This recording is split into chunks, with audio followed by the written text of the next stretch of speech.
Science students. I hope we had a great weekend and you had a chance to kind of relax and get caught up and uh, just enjoy some of that time away. So today now we're gonna kind of come back to a couple of topics that we have been looking at last week, and that's the idea of that thermal energy of transfer.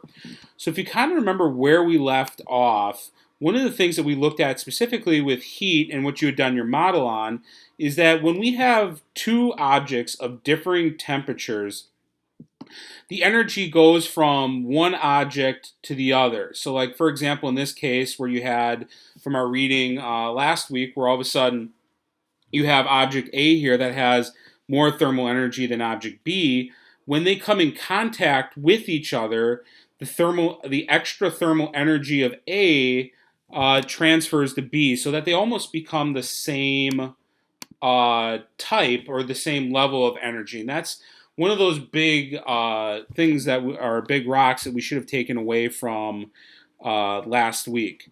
So what we're going to be doing today now is taking this concept of a warmer object transferring energy to a cooler object and applying that. And that's what today's assignment is going to be. And so what we're asking you to do is to find four ways throughout your house where thermal energy is being transferred. And so what we did is we gave you an example. And one of the examples that we had was a hair dryer. And so if we're thinking about which type of energy is being transformed here, it's electricity. Because you think about a hair dryer, you plug it in.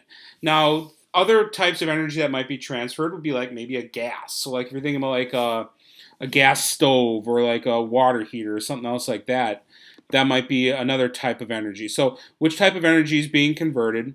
And then is it being converted through the air where we're transferring the warm energy like we are with the hair dryer, where the coil inside the hair dryer is heating up and then that fan blows that coil and that heats up the air around it and that's what eventually hits your hair?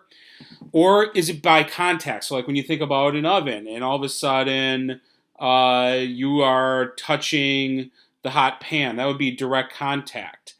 Or is it doing something else? So again, if you think about the oven, though, if you're thinking about the cake, that would be through the air because the coils sit on the bottom and it heats up the air inside of your oven.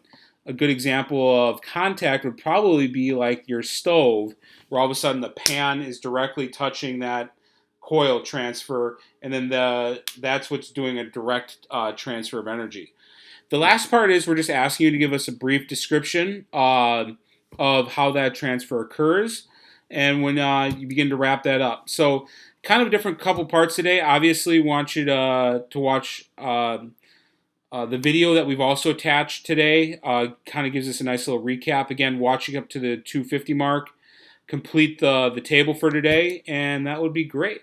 So again, once you're done, click submit to Google Classroom and we'll be good to go.